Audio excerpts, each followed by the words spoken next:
Hello and welcome to another special episode of the PQC podcast. I guess you can call it. I'm not sure if I would still call it the PQC podcast or not, but in either case, it's a cool name, so we're sticking to that. So today we are very happy to welcome Jay Wang, who is a director at Virgo Australia. Virgo Australia is a cryptocurrency exchange, which obviously has a branch in Australia. Jay, maybe you can introduce us a bit to what you do and what you do at Virgo. What does Virgo do, and overall, what are your thoughts on this whole thing? Amazing. Thanks for the opportunity to invite me to come along to do this interview with you. Appreciate it. So Virgo started in Canada with the name Virgo CX. So it started in 2018. Fast forward, we became a FinTrack, which is like Austrac, similar of the government anti-money laundering organization regulator in Canada, and also we hold a security commission issued security dealer license. That's our license scheme in Canada in our headquarters. And we expanded to Australia in 2022, and ever since then I have been managing the day-to-day operations of Virgo Australia's work. And in Australia, our brand is called Virgo Australia, and we are Austrac registered and licensed digital currency exchange, foreign exchange, as well as the customer depository and custodian service provider. Well, thanks for the introduction. Relatively recent that you moved to Australia. How's it been going for you? How does it do? As far as you know, how does it compare to Canada? I feel like at least in the regulatory space, Australia seems to be a few years lagging or behind. However, I see there's fair bit political motivation or push to the crypto, especially in the crypto exchange space. For example, Essex just recently rolled out their last round of consultation, and it's very likely that the actual legislation will come through sometime this year. So that's something we are very looking forward to, which we've got a quite good experience with, and that's the similar path we have already gone down in Canada about 4 or 5 years ago. Mm. So basically, Virgo is involved in the whole regulation, security, anti-fraud space, which is something that I think the blockchain space really could use. We all heard of the meme coins that kind of get a lot of the users robbed. So basically, you help deal with that thing via regulations, via technically you're a crypto exchange, so I can imagine you have some sort of due diligence before you list a crypto exchange on the market, or am I completely misunderstanding? Absolutely. So first of all, my interpretation of a regulated exchange is not only just to comply with the government regulations, but also to a great extent of protecting customers. First of all, Virgo only offers spot crypto trades, which means the customer can deposit fiat, convert it into cryptocurrencies, and withdraw the cryptocurrencies to their own wallets at any given point of time. So there's no derivatives. So we are not really provide any leverage or gearing to us already volatile market. Second thing is we choose the tokens to be listed on our platforms very, very carefully, so that we're not promoting this kind of a pump fund or pump and dump kind of a behavior where we have seen recently in the meme market. Don't get us wrong. Meme coin is a very popular. Is a result of the crypto investors collectively. So, for example, we are the very first crypto exchange listed Trump token, a Trump AUD trading pair in Australia. So, I think it was on one of a Saturday morning, while our peers or industry peers are still enjoying their weekend, we listed the coins probably around. I think the Trump token was initially listed on Friday on DeFi, but then we are one of the very first few central exchanges, at least the first in Australia, to issue the Trump fiat, the Trump AUD trading pair. So we're kind of supporting the meme coins, but obviously we have a very careful selection of the ones, and we don't. And to be another reflection of my statement here is that all the tokens listed on our exchanges, you pretty much can sell at any given point in time. Mm-hmm. So basically, a lot of the issue with all those scammier coins is that a lot of time people who buy into the coin cannot then sell them. It's then controlled by the person who issued the coin, which I guess kind of beats the whole purpose of decentralized coin, because if someone can control what you spend and what you get, like what you buy, it feels even more centralized than, say, like regular money for the most part. That's right. Look, we certainly support DeFi to a very much, to a great extent. We really want to offer our customers that level of flexibility. But when it comes to centralized exchange, for example, in Canada, we can't even list the USDT, the very most popular stablecoin, because it has not passed the asset test our security commission has placed upon us. That's something we've been following very closely on the advice on the relevant guidelines we receive from our regulators. But according to Australia, USDT is available, but we still choose our tokens listing our platforms very carefully.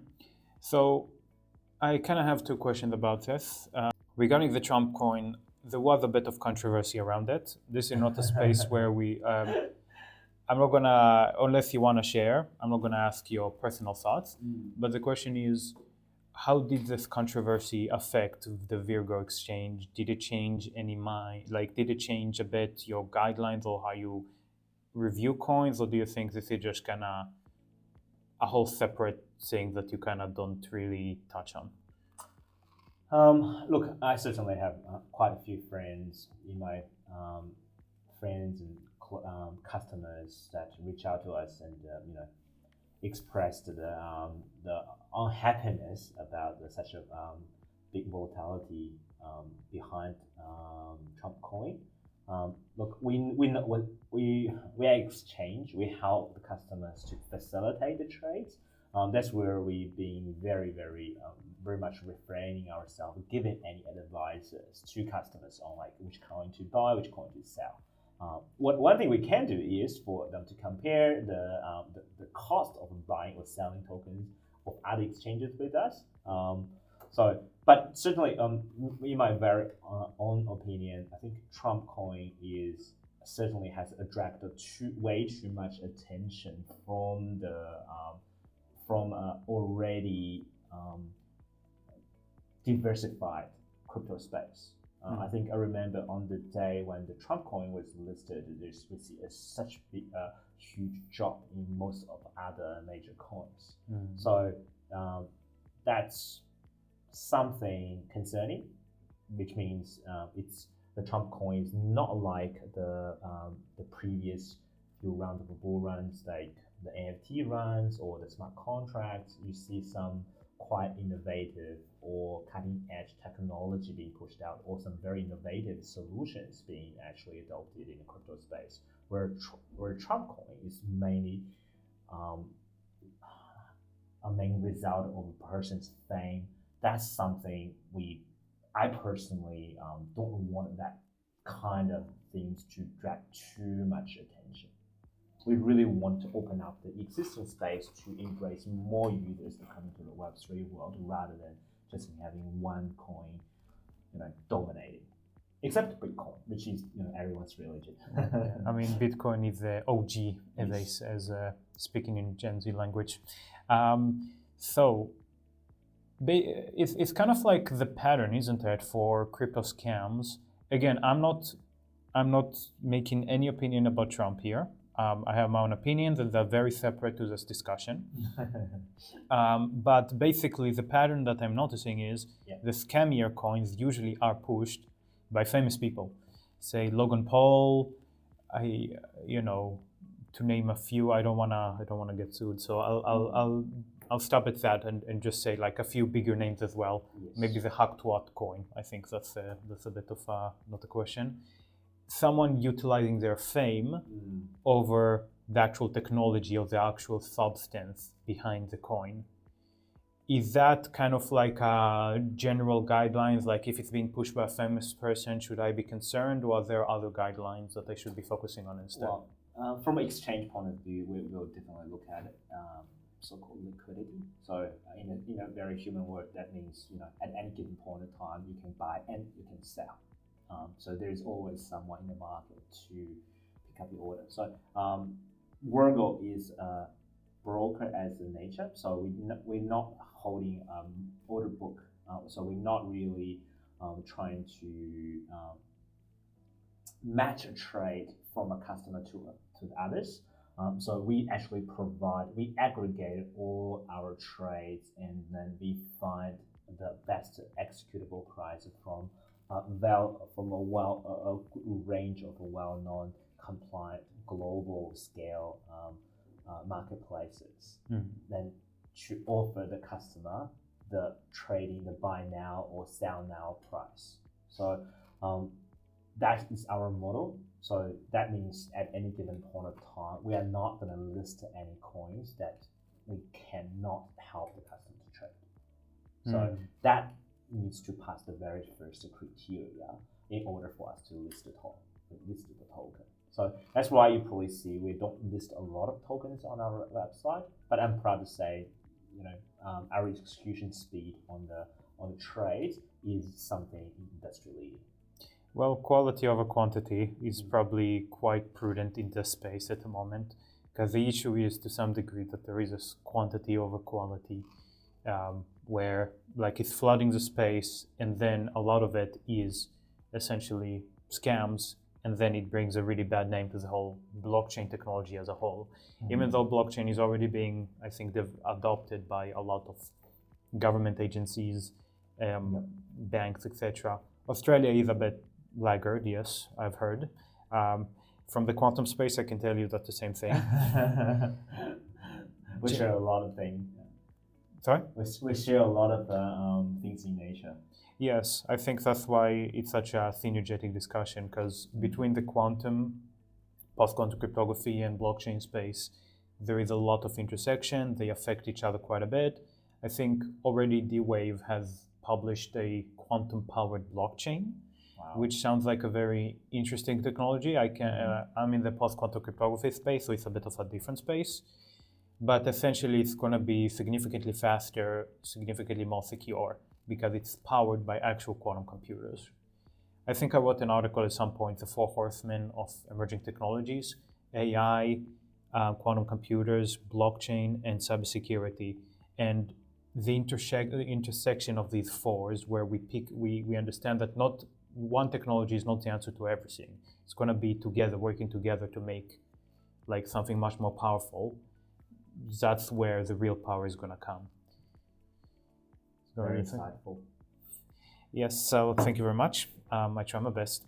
So I guess if we are touching down on this space, quantum, thankfully this event that we are handling, it's going to be all around blockchain security. That's why it was very interesting. All the regulation they brought up and other things that Virgo is doing in the blockchain space. There are safety measures being taken in the blockchain space. It's not just a wild west of scams and pump and dumps for the most part. So with quantum computers coming on the horizon, according to Gartner, for example, this whole thing is going to start in 2029. That's very close, really. Like a lot of companies, well, the ones who know about it or the ones who care about their customer data, are panicking. And that goes the same for coins. I think there have been a lot of noise as to why Ethereum is not making the switch. They have touched on it, but they haven't done it yet. Yeah. Same with Bitcoin. Some coins have switched. I think we are working technically. One of the speakers is quantum resistant blockchain ledger. How do, like, I understand this is kind of an early area, so, and you're touching in a different area, but from what you know, how do you think it's going to affect your processes potentially in the upcoming years? Oh, absolutely. I think it's going to revolutionize or at least change the way we interact with the customers and even the way we uphold our license with the regulators. I think the governments and the industry sectors are certainly closely monitoring the progress in the quantum computing in AIs. For example, we adopt AI in multiple fronts in our operations, like in our interaction with customers, trying to provide the customers the best response based on their previous interaction experience, based on a lot of things that a human will not be able to cope in terms of the volume of information as well as the complexity of the data behind. So AI is already assisting us in a great extent. Talking about customer security, well, we analyze a lot of the transactions, both fiat, means bank transfers in and out, deposit withdrawals, as well as on-chain transactions. So we already adopted some AI tools to assist us monitoring these transactions, so-called KYT, know your transactions. So and also we are Virgo is among the very first few crypto exchanges joined the travel rule. So we were behind the we kind of like the founding members of the travel rule organization, which will be globally adopted in the crypto transaction space. Not to mention all the exchanges will slowly getting used to that. So it's not about where you travel. It's actually all about the customer information. So which is kind of controversial to the decentralization idea, but when we're talking about adoption, we're talking about interacting with the traditional finance world. The KYC is preventing customers from preventing victims of scams using cryptos to launder their funds is some kind of obligation we felt that we are most responsible to. So yeah, I think like ExeQuantum technically is also a big fan of privacy and decentralization. We don't hold any of the keys that we create, which means that if, for example, someone encrypted data using our keys, and then like let's say they lost the keys for some reason, and they bring us the encrypted data and say, can you recover it? We can't, I'm sorry. It does mean also that if we get hacked, nobody can read your data from our database. So, however, I do believe that at some point, like we can't have a Wild West either. If it's all just like absolutely no way to know what is a scam and what is not, and it's all up to your discretion, just gonna become very overwhelming and you're gonna shut down. There should be some handle, maybe whether it's government driven or sector driven, such as through yourself, it's gonna be very important. So touching back on the quantum thing, do you think that at some point are you gonna, if some development happens? Absolutely. I think sorry to cut you off, but yeah, absolutely. I think you're getting. I personally feel excited when you talk about this topic. Like basically, are you gonna start enforcing a hard fork? But because, for example, if a crypto coin has gotten harvested, like a signature, or a public key, that's market. A public key has been harvested, and then the coin upgrades to post-quantum. That public key that has been harvested, it's too late to protect. So they can actually now crack that public key, get the private key, and voila, they can fake the signatures of the person, even though the coin has already upgraded to post-quantum, which is going to enforce a lot of. The only way to actually resolve that, from my understanding, is do a hard fork where you cancel out all the former keys. Transactions, yeah. I can imagine that's not something people will be very happy about, but it's a necessity. Like, are you gonna at some point say say, okay, this government said 2030 we have to migrate to post-quantum. That means in order to stay on our exchange, you also need to perform a hard fork. Or are you gonna be more liberal with it and be like, we highly recommend it, but we're not gonna outright ban your coin?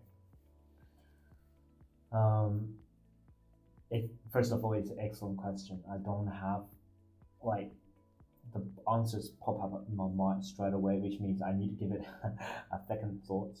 But just from our experience dealing with both the crypto world and the government regulators, and also to a great extent the banks, I think to protect the most customers' interest, we will still need to be able to comply with the relevant government regulations, so to still remain compliant. But certainly in the crypto space, we will be closely monitoring how things progress. So it's as a centralized exchange, as a regulated exchange, I don't think we have any choice rather than comply with the government regulation.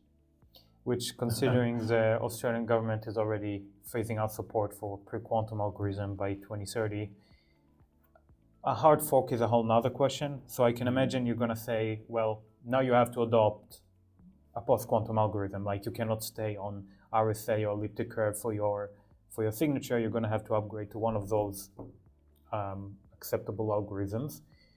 But regarding a hard fork, that's going to be a bit more of an interesting one. I think that's... Yeah, personally, we haven't gone through a lot of hard fork events in the past. Probably the biggest one would be Ethereum. And also, we recently talked about the Bybit hack that they want to reverse transactions.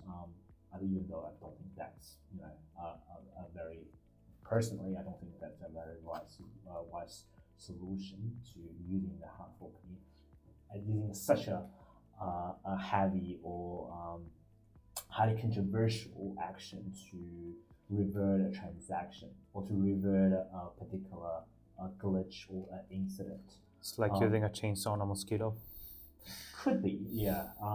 But with the quantum computing in place, with this huge tsunami to the traditional IT, even to the crypto industry in general, I think certainly crypto industry will need to evolve. So I think on that day, I hope people are well aware of the impact, or even well aware of the benefit of doing so. So I wouldn't so call it a hard fork. It could be even a revolutionary step towards a better future. That's an interesting idea. Are you familiar with the concept of the great filter? No, not really. Basically, it's one of the answers to the Fermi's paradox, which is, if aliens exist, why didn't they contact us yet? So one of the answer is, well, I personally think it's kind of a stupid. I don't agree with the theory. It's like the universe is big enough for aliens to not be able to contact us. But to humor that, the great filter is basically, what if an event, a big event, has happened that destroyed almost all life, and only the one that managed to evolve actually survived? And we might be, well, either the great filter is ahead of us, that, like, say we get into a nuclear war that will need to survive, and maybe all the aliens already had their nuclear wars and went extinct, or it's behind us, but nobody else survived it already. Like, for example, the Industrial Revolution would have been us passing the great filter and managing to survive. That's going to happen, I think, applied to blockchain, though. There is an asteroid of sort. The dinosaurs went extinct by the asteroids. Some life that needed to evolve,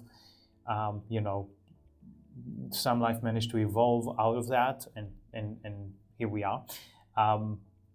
It's going to be the same, basically. If, for example, Bitcoin and Ethereum and other, essentially, dinosaurs that are controlling the whole ecosystem are not going to evolve, are going to change and adapt, then they're going to go extinct, and all the other smaller blockchains who have already adopted post-quantum cryptography. Maybe because they are newer, it's easier to do it. Will be the one to survive. Maybe they get a new chance almost. Or not only, even if say Bitcoin does, does a hard fork or some other innovative solution, because maybe that's like you said, it's an era of innovation. This is forcing innovation, this whole thing. Maybe because now there are so many new algorithms, because at first there was only RSA elliptic curve. Now there are going to be over 14 post-quantum digital signature algorithms selected. Not all of them are the same. Some of them are better for some cases and some of them are better for others. So nobody knows yet which is the best signature for blockchain. People disagree because there is a key size, there is a speed, etc. And maybe the ones who select the best signatures will be the one to win, because there'll be very fast transaction, very secure transaction that will not be broken later, because some of the algorithms might be broken. Like, for example, the Cyc algorithm was adopted by a crypto exchange. It claimed to be post-quantum. And I saw the article, which was a little embarrassing, I suppose, them saying how future-proof they are. And then in 1 weekend, they got broken by a laptop. One guy with a laptop in the weekend off. So it's, we are facing a new, as I said, I feel like this is kind of like an asteroid to the crypto space. And we're gonna be, well, it's up to us, basically, up to you and I, to ensure that while this evolution happens, at least not a very large amount of people lose all their savings. Absolutely. So, look, I'm just putting my future thinking cap on, futurist thinking cap on. I think with a lot of these new technologies in place, you will see a technology push. But at the same time, I'm hoping to see some very innovative applications, business ideas forming up, and start creating new markets for this type of application, or even migrating existing customers from, let's say, Web 2 or the traditional world to. So hopefully the benefit of these new applications will greatly outweigh the cost of implementation. So I think that we haven't seen that tipping point yet, but that's something we already see in the blockchain space. Initially Bitcoin, and then Ethereum, and then you see a lot of smart contract, different ERC standard published out. Like then you see NFTs, you see like this kind of a GameFi, SocialFi, a lot of innovation applications of blockchains. So I will certainly foresee that will very likely happen in the quantum space too. Not only to poke the existing industries presenting them the threat, but also it will present huge opportunities for us to embrace the concept, and to start adopting them into some of the existing applications, but in a more faster, effective, and customer-friendly way. I think that was a very astute observation. I completely agree. I think this is a healthy and optimistic way to look about it. If we properly prepare for the side effects, then what is coming is a very exciting time. Like you mentioned, with quantum computers, there are currently multiple ways that quantum computers can exist. You can use near absolute zero temperatures, which are hard to achieve, but can give you a very strong quantum computer. You can use diamonds, which are like room temperature, but there are some, I'm not sure what the downsides, maybe diamonds are expensive. Although lab made are not, I don't know. There is a topological, which is very stable, but then weaker. But like then might be better for customers to use topological, for companies to use diamonds, and for like governments and major enterprises to use absolute zero. And when it comes to the blockchain space, all this new innovation has been somewhat constrained because they only had 2 digital signatures to choose from, RSA and elliptic curve. Now that they're going to be gone and 40 new algorithms are coming for different use cases, maybe we're going to see how much optimized we can be with the blockchain space. Like smart contracts might be able to use one signature and a coin might be able to use another, because like a smart contract probably would be bigger keys because that might be like more secure and less fast, but that's not the important thing here. With financial transaction, you want speed, especially with trading. So it might be a fast algorithm like FNDSA with a smaller key size. So it's if we prepare properly for this, we have a very exciting time coming. There's a lot of opportunities and very interesting timelines. If we do not prepare, sadly, it's kind of like nuclear energy versus a nuclear bomb. Let's try to make it into nuclear energy instead of just melt down and explode. I really like your idea. Well, thank you very much. Well, it's been a very interesting discussion, I think. I'm glad that we touched on that this is also an exciting time rather than just scary times. We cleared up some things on blockchain, kind of that there are forces who are trying to make it more useful and less scammy, so to speak. Some patterns about scamming, and of course, since it's called a PQC podcast, quantum. So, before we wrap it up, do you want to add any comments or questions or special things? I think the key audience to this video, or even to our podcast, is the ones who are really looking forward to the future, who actually want to explore what are the opportunities future unfold to us.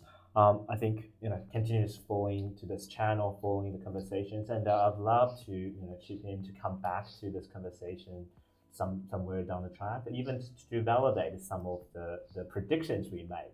And I'm very happy to be proven wrong and to saying the content come even faster than we originally anticipated. But again, thank you very much for your invitations and I think this is a great initiative.